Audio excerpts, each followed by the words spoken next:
नमस्कार, आप देख रहे हैं न्यूज फॉर नेशन और मैं हूं आपके साथ शिप्रा झा। आज बात बिहार के सीएम नीतीश कुमार की, वो नीतीश कुमार की जिनके इर्द गिर्द 15 साल से बिहार की राजनीति चल रही है।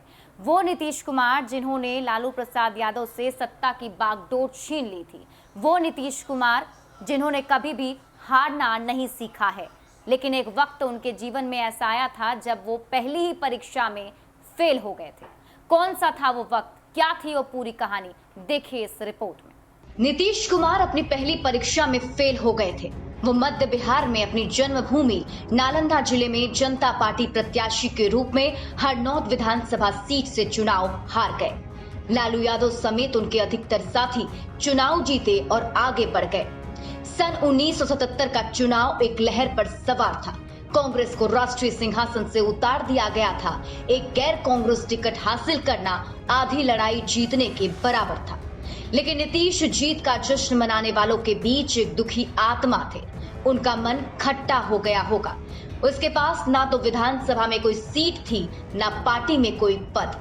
कोई ऐसा रिकॉर्ड नहीं है जिससे ये पता चले कि नीतीश ने कोई राजनीतिक संरक्षक खोज लिया था। उसके पास करने के लिए कुछ नहीं था।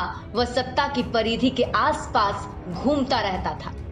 इंडिया कॉफी हाउस उस दायरे में सबसे अच्छी जगह थी। वहां कोई ना कोई जानकार और प्रभावशाली व्यक्ति हमेशा मिल ही जाता था। कोई मंत्री या कोई पिछलग्गू, विपक्ष का कोई व्यक्ति, अंदर के हाल से परिचित व्यक्ति को घेरे हुए पत्रकार, कोई ऐसा अफसर जिसने बहुधा अनैतिक एवं अप्रिय पहलू में झांकने का जोखिम या लुत्फ उठाया हो। सरकारी आदमी जिनके पास कोई सरकारी पद नहीं। नीतीश भी बराबर जाया करते थे। एक दिन दोपहर की बैठक में यह बहस छिड़ गई थी कि मुख्यमंत्री पद पर कर्पूरी ठाकुर का चयन क्या सही निर्णय था। उनकी सरकार में मुश्किलें चल रही थीं। हर रोज किसी न किसी मंत्री के खिलाफ भ्रष्टाचार के आरोप निकल कर आ रहे थे।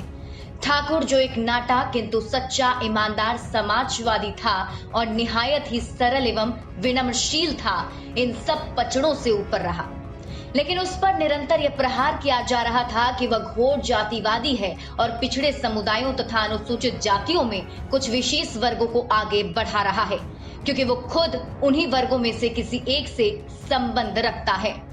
राजनीति में और अधिकारी तंत्र में गहरी पैठ बनाए हुए उच्च जाति के प्रभावशाली गुट उसके विरुद्ध हो गए थे।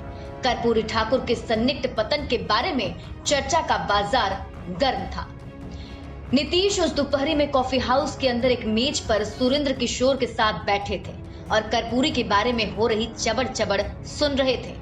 नीतीश स्वयं कर्पूरी सरकार से बहुत जल्द निराश हो गए लगते थे। उनके विचार में कर्पूरी सरकार ने जेपी आंदोलन के वादे के साथ विश्वासघात किया था। लोहिया के सबको साथ लेकर चलने वाले समतावादी घोषणावादी पत्र से सरकार भटक गई थी। वह एक आलोचक बन गए थे और गोष्ठियों एवं सभाओं में जा जाकर जोरदार शब्दों में इस बात की चर्चा करने लगे थे कि अब वो छुटकारा नहीं जिसके लिए हमने संघर्ष किया था।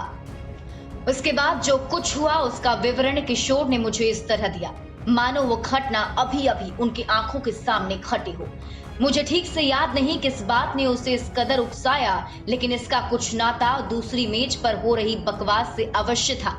भ्रष्टाचार से था या जातिवाद से था, बता नहीं सकता कि क्या था।